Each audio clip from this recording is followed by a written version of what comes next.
hear? I can hear a little bit. Hey, you guys, and welcome to the 40th episode of the Insiders on Real Estate and Marketing. I am your host, Sandy Hibbard, and I'm joined today by my co-host, Mr. Marc Miller. Howdy, hi. Hey, hey. How you doing? And we have our very special guest joining us today, Miss Ayla Reed, and she is a equestrian out in Aubrey and farm and ranch specialist. So we're going to be hearing more from Ayla here in just a few minutes. We're going to dig in and pick her brain and get all kinds of information and talk a lot about some marketing stuff too that's going to be really good. So I hope everybody's having a wonderful sprummer. We're trying to figure out a new word for spring because here in Texas, spring feels like summer. I mean, today it's hot and humid and we've had the rains and it's crazy, but I'm still enjoying it. It's better than the alternative being cold and nasty. So I hope everybody's having a great spring. Marc, how is the market looking? Speaking of spring, great springs. Are we having a great spring? We're having a better spring. Yeah. I'll call it that. Actually, our order counts were up pretty substantially last month. Our revenue was up. Mm-hmm. So those were good signs. I got a little nervous when they started trying to put this credit equation into place, which would have penalized good credit, benefited bad credit. So the good credit would get charged, and then our subsidy of our charge would go to help the bad credit into a home, which was nothing more than scratch and dent. Yeah. And here we go back to, So did that not level? They suspended it because they got so much resistance from the market and the mortgage I think I had bankers. seen a realtor had done a post and the headline thing was, well, there goes all those years of building good credit. And I didn't read deeper into it. Just makes absolutely no sense whatsoever. But it does. Because people are having problems. When you start considering where it came from, it makes all the sense in the world. Okay, we won't go there now. Exactly.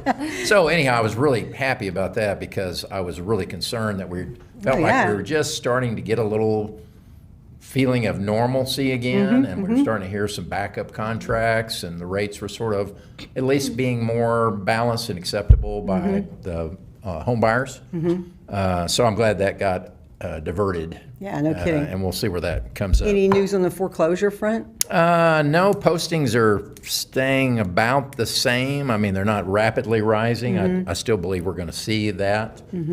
Projections of some of the major foreclosure firms are going to be probably third and fourth quarter because you've also now got fully positioned in what your taxes are going to be for the payment in October.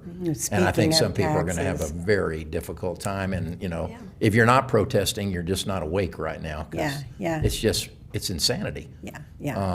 For that. I can't imagine. Protesting. Thank you for your referral. Welcome. Uni, good. So anyhow, that's all good. We've got our target on 2 title companies in Houston that we're trying to.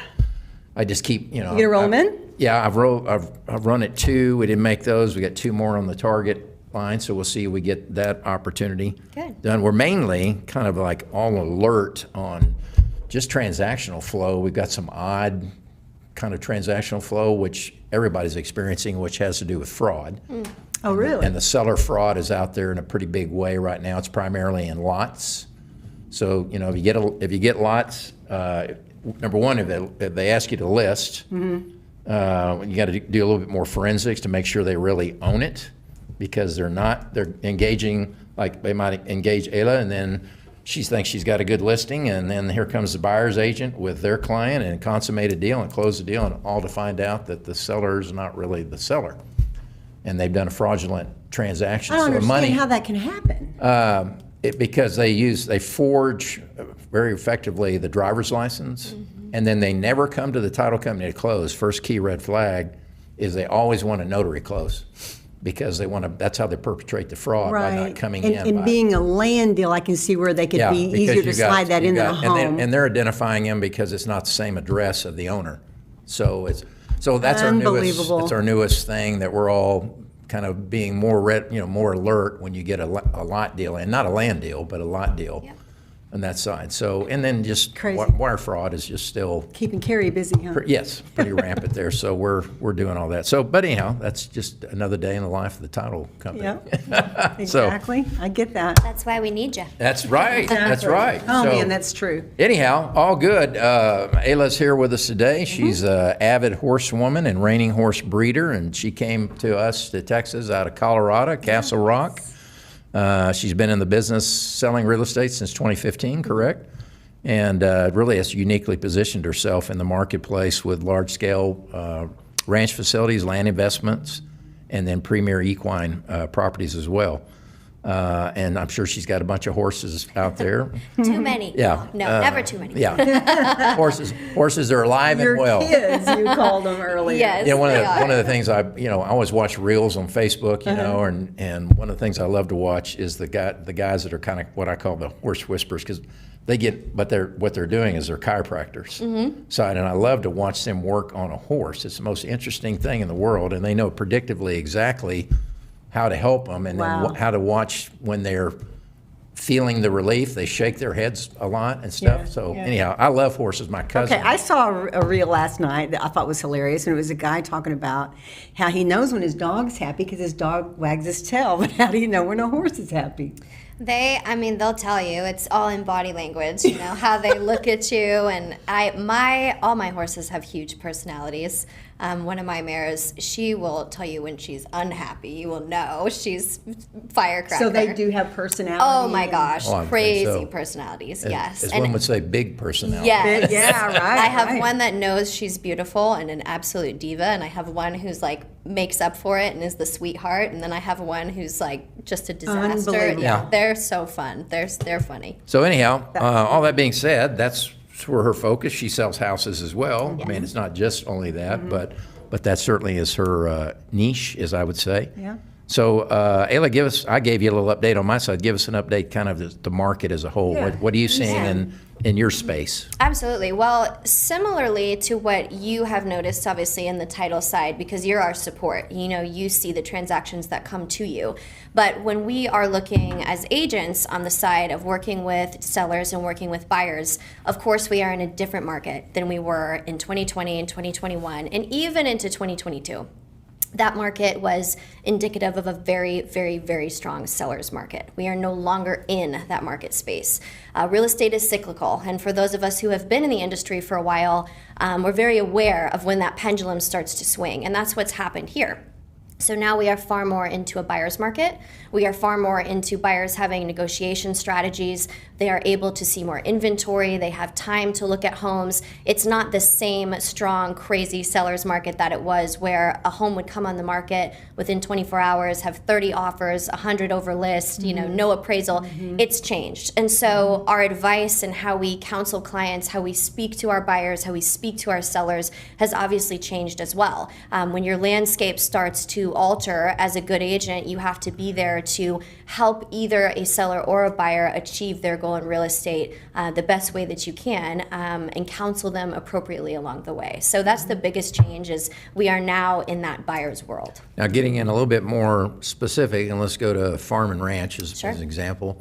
So was that a seller's market as well at points in time, or how does that differ than if I just have a lot and block house down the street? Absolutely, and that's a great point to make. So if you were, a specialist in regular residential real estate in the last few years, obviously that seller's market is stronger than it was in lots of large equine facilities or large properties. And the reason for that, I think there's two key pieces. First and foremost, it's a small niche market that's looking for that type of property. A buyer who is looking for 60 acres with a full training facility is going to be a lot different than, a family looking for a $400,000 or $500,000 home. So that changed how sellers approached in our market when it was that hot seller's market. We still saw a lot of buyer interest at that time, but it was definitely a smaller pool. Also price point. Price point changes the story always, and that's true even even in this market. So luxury market is going to be different than, a market in the more residential side, even now. And we don't see as much volatility in that higher end price point as we do in some of the smaller price points, simply because a lot of those buyers are cash. They have a lot more financial ability to play the game at a higher level, so they don't see the big interest rate swings that some of our buyers who are looking in a different price point might. So I think in farm and ranch, we have stayed relatively level, but I have noticed we have, still a strong demand, but our inventory is definitely staying on market longer. So we're still seeing that swing, just not as strong. And are you seeing a lower inventory in farm and ranch as Yes. you see in everything else? Yes, Okay. especially for clients who are looking for very specific properties. If you're looking for a small barn and a nice home, you're going to be able to find that a lot easier than if you're looking for a very specific amount of stalls, a specific type of training facility, or maybe you need something that's set up for reproduction, or maybe you need something that's set up for one or two or multiple trainers. So it's definitely more difficult to find those than it is in the residential. And if you have those kind of properties that are fairly, as I would say, more complex in their structure of that side, those people that are selling, what's their common motivation for selling? Because they've obviously invested in Good question. their horse, and whether that's production, as you said, or whatever it may be, and now all of a sudden they're decided to sell.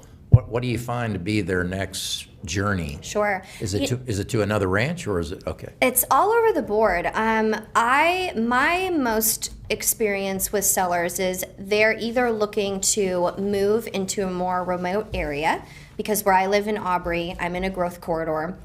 A lot of these farms and ranches that have been in families for years and years, we're starting to see change, right? We're starting to see more commercial opportunities with the tollway extension in Salina. These large properties are being filled in with retail, with mixed use, with new home developments. And so a lot of these people are wanting to sell their farm and ranch for a very high price and restart somewhere else that's more remote.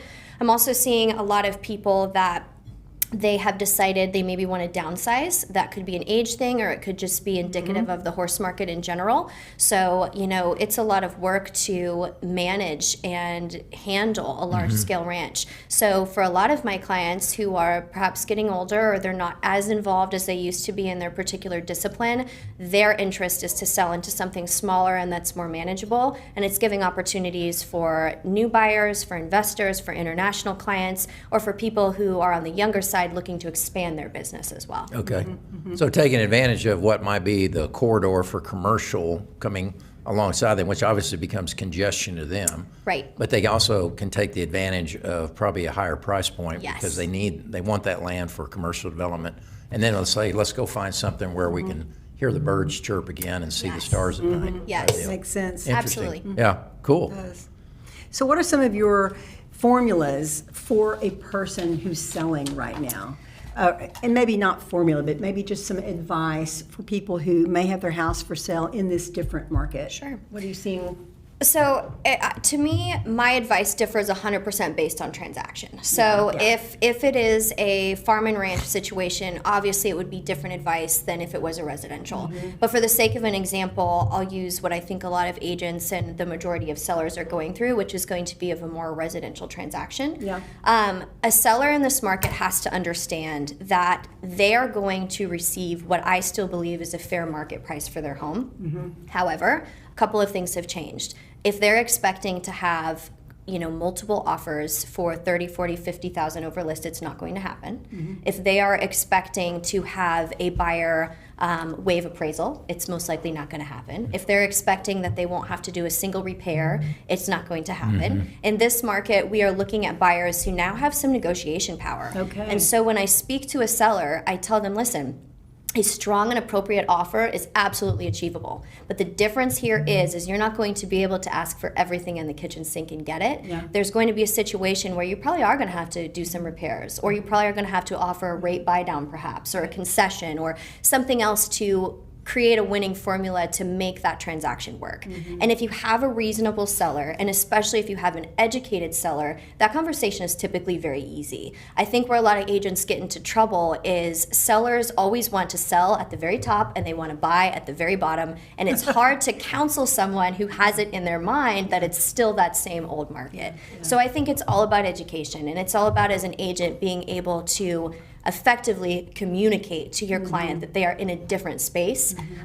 You know, a great sale in a short amount of time is still achievable, but it's just different than it was. What would you say to a seller who has a realtor who's coming in and after 10 days says, we're going to lower the price, we're not getting any hits on this? When you feel like that you've got a fair price, that it's what you need, it's what you want to get, how long should you sit on a price? And do sometimes realtors get a little anxious to sell and move it?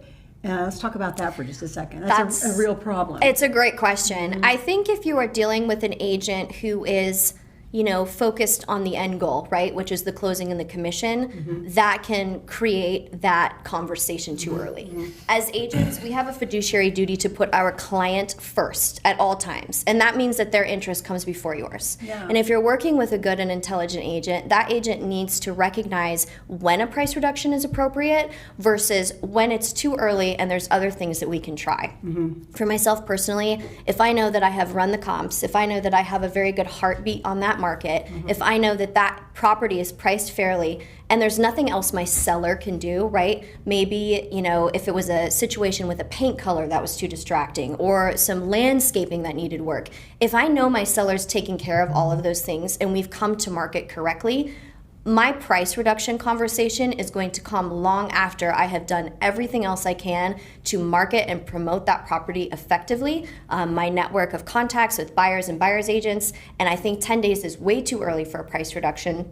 And that's in my professional opinion. But again, we are at the mercy of our seller. So if I have a seller who tells me, no, 10 days on the market, if I don't get this price, we're lowering it, then I, of course, will move forward with them. I might give my advice and my opinion and my counsel, but at the end of the day, I am directed by my client. Okay, let's jump over to marketing then, since we're kind of on that Sure. road here. And I do believe that marketing matters. And sometimes I have had my own personal experiences of selling my own home where, you know, it was just the luck of the draw that I got an offer as soon as I did. And then I've had times where I've sold a home and I'm wondering why the agent isn't doing enough. What, you know, they seem to sell and then, sign in my listing and then disappear, and I don't hear from them again. So I think marketing matters hugely in this market as to getting your listing in front of more people. So talk to me about how you're approaching that with your houses. Sure.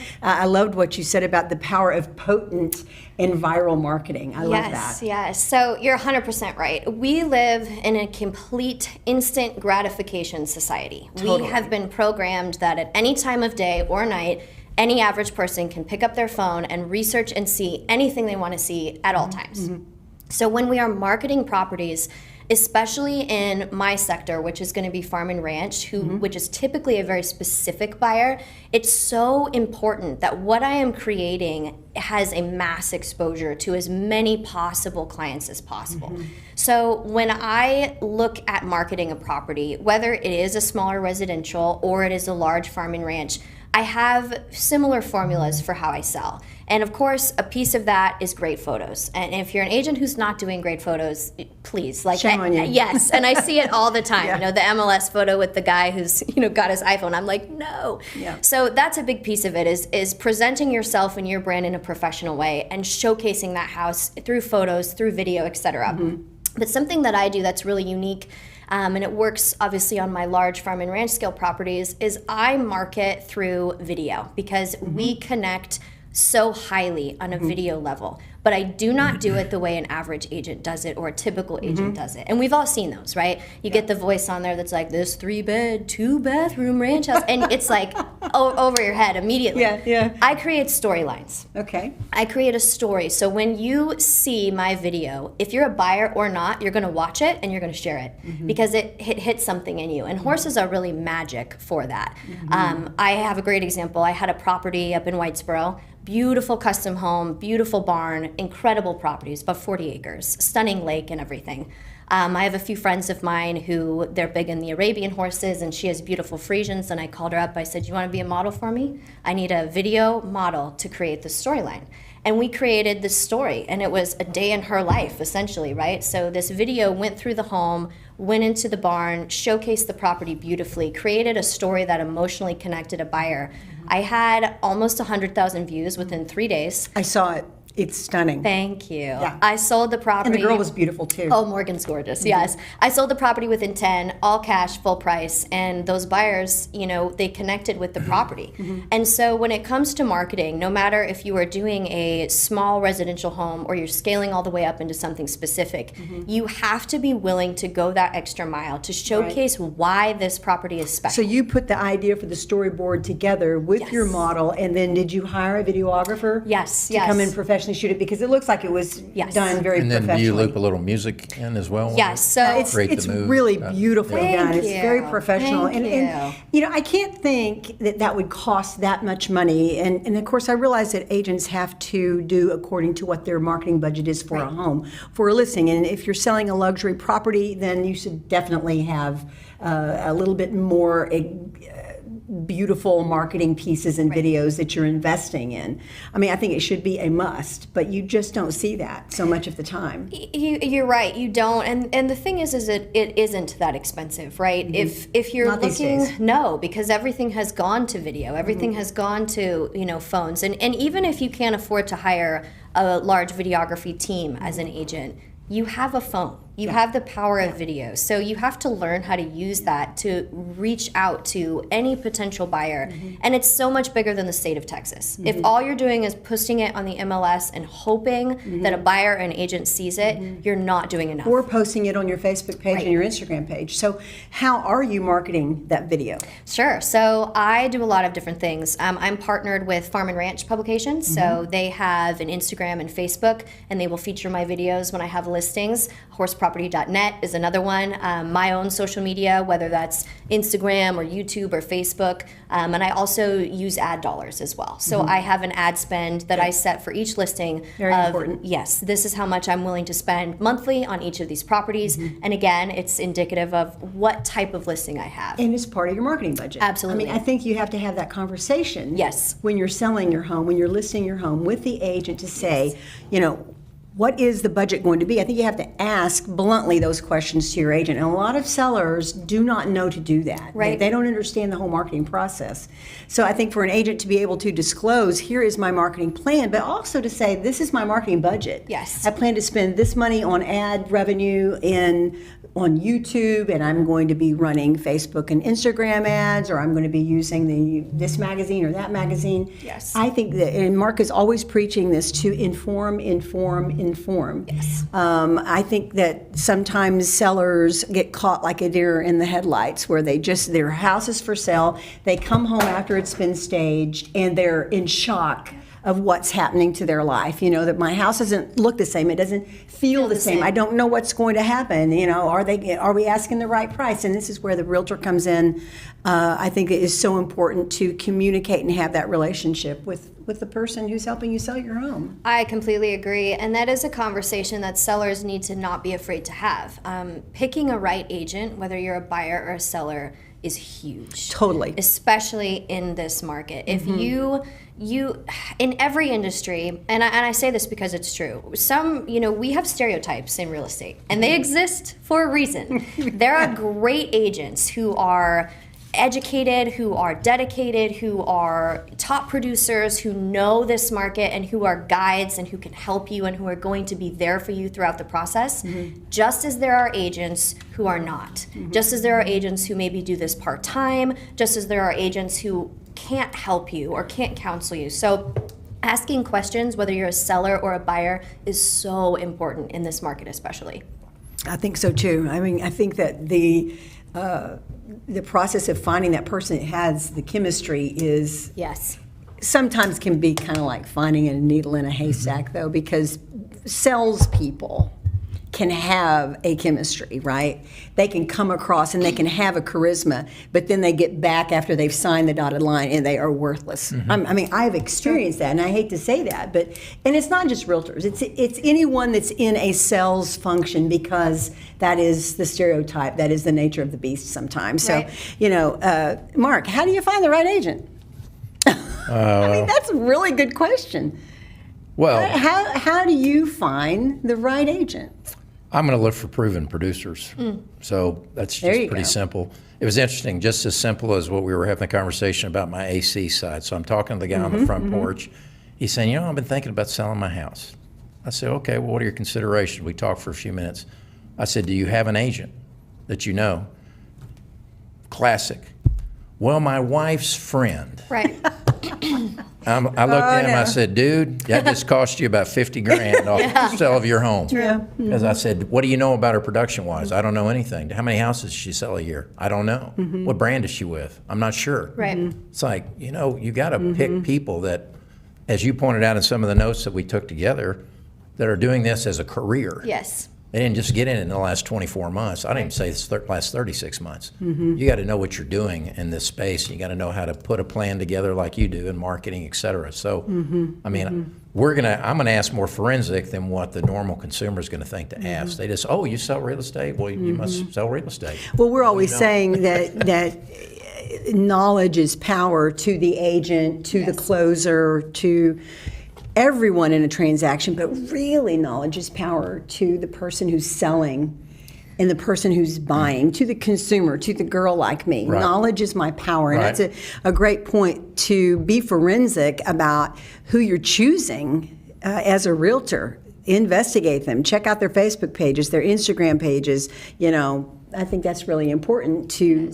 Well, the other to side know. is they always to gravitate toward how much is this going to cost me. Yeah. It's not about how it's going to cost you. It's about how much value you're going to get for your home. Right. That's to me, that's insignificant to that side. So if you want to go to limited services, that's exactly what you're going to get. 100%. Good luck on negotiating the contract. Right. Understanding what the values are, come back on an addendum after inspections. I mean, go down the list. They have no Totally. clue. You're going to get smoked. Yep. And you may find yourself bound in the contract Where you can't get out. where you can't get out, and Yeah. now you didn't realize the full value and wish you had paid Yeah. the commission to start with, because that's how you earn your living. Yeah. I mean, and you do it well. So anyhow, Well, some great information. I appreciate you coming on the show. it goes by like that. I know, So- we're already out of Wait a minute. time. Yeah. So I just want to say this, that if you need a farm and ranch expert, this is the gal, and we'll have her contact information on the website there so that you can contact her if you have any questions. But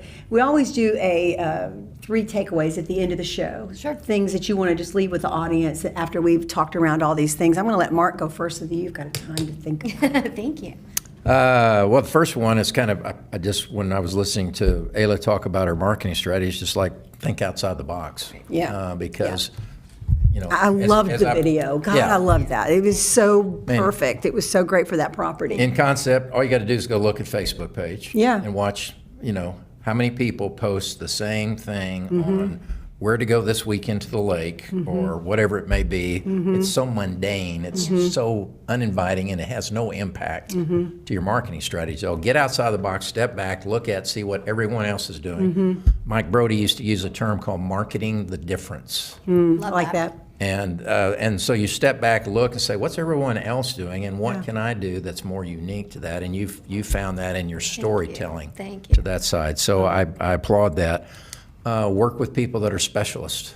Yes. And Ayla specializes. She can sell you a house. I'm sure she can do it effectively. But if you want to get into, if you're in that space, a farm and ranch, then she's your girl, because she understands that space all the way through. I'm sure from not only just the property itself, but if somebody's moving in from out of state and buying that property, do they have a relationship with the vet? Do they have people that can work the property for them, et cetera, et cetera? It's a full kind of a concierge of things that you can help them when they buy that property. And then find people that are making this their career and have tenure and have production, and drill into those things, because those are the people that know how to get deals done, A, and B, most likely, those are the same people that are going to have relationships in the marketplace. Whether it's your listing or and a buyer who knows you is bringing it because it's saying, hey, I like working with her, or whether it's the other side and you got a buyer and you see a listing and you say, I know I can work with those people. Because at the end, the two parties have to be able to negotiate. And I think that having that experience really makes a difference, and reputation, which I think Ayla does, out there in the marketplace, that people are going to be receptive to your offer perhaps versus someone else who they don't know. So those are three of my thoughts. That's good. That's rich. Yeah, great takeaways. I think for me, when it comes to clientele, so when it comes to buyers and sellers, my biggest takeaway is do your research as a seller or buyer, and not only in the market, right, but do your research into an agent in your area. You want to see that specialist, as Marc said. You want to ask the questions that maybe you're afraid to ask or don't even know to ask. Don't be afraid to be the person who's looking and searching for information. So for buyers and sellers, do your homework and hire someone who you gel with from a personal perspective, but also is a top producer. And those are a little more difficult to find, but it's going to be so worth it in the end. My second takeaway is to agents, which is do the very best work that you can, day in and day out. Absolutely. Because if you are making this a career, whether you've been in it for 6 months or 60 years, right? This, at the end of the day, is a representation of you. You're an extension of your own brand. So if you're an agent who is not doing every single thing every single day to show up as the highest version of your professional self, not only for your own brand, but what you put out into the marketplace, then you need to do better. That's my second takeaway for sure. And we see it every day when we're dealing with agents on the other side of a transaction who maybe don't present themselves that way. So that would be my challenge, right? Do better, do your very best. And then the third thing that I would say is, for either an agent or a consumer, you have to understand that real estate is cyclical. We have changes that come around all the time. We see the pendulum swing from one side to the other. And if you're a consumer, education over panic all the time, because you don't want to see that splashy headline about interest rates and that be the end of the world, right? Same with agents. Learn how to properly and effectively counsel your clients through changes. That's a huge piece of this game that is not going to be taught to you when you're getting your real estate license, and it's not going to be taught to you if you're sitting on the sidelines. So take it by the horns, make sure you're educating your clients, and help them through a change and a transition. That's what I've always said, be a real estate consultant. There you go. Absolutely. Yeah, Yeah, true. that's what people will embrace. Absolutely. I'm going to have to say ditto to what you were speaking to the agents. I think that agents need to be on their game Yes. for every listing. And you need to represent yourself properly on every channel that you can be found on. So if I'm going to go do a search on you on Instagram, Facebook, LinkedIn, on your website, on YouTube, if you're in this business, I'm sorry, you have to be represented properly on those channels, because that is what people are looking at. That's what they're looking for and how they're investigating you. That's what they're going to make a decision based on, in addition to, like what Ayla said, the chemistry that they might feel with you. But also they're going to look at what you're doing and how you're representing yourself. So I think that's really, really important. And then secondly, to the marketing, I think it's so important to have that marketing plan. I cannot tell you, as a marketing agency, that most of my career, the bulk of my clients have been realtors. And I cannot tell you how many of them don't have a clue as to how or what they're going to do to market a property. Oh, we're going to put it in MLS. We're going to go tell them about it at our MLS BS breakfast that we're going to do. Nobody's going to go over to the house and look at it, but and you're going to depend on your sphere to sell that house. But that doesn't work anymore. Right. Your sphere ain't enough. So you've got to put ad dollars on Facebook. You've got to put ad dollars on YouTube videos. You've got to put ad dollars on Instagram.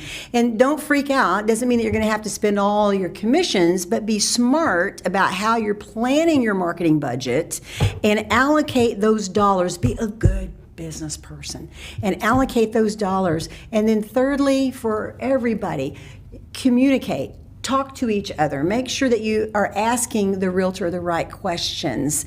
Make sure the realtor is giving the right information and giving providing an atmosphere of settledness to their seller, to their buyer. Be out there. Don't only just disclose, but disclose thoroughly with what you're doing with your clients. So it's all good and it's all wonderful, but there's so much today. Yes. And I think this is the overwhelming thing that we all feel. There is so much. I can't just log into my Facebook anymore. I have to log in with two-step authentication. And I've got to remember what that is. And I've got to have my device handy in order to do that. It's crazy, okay?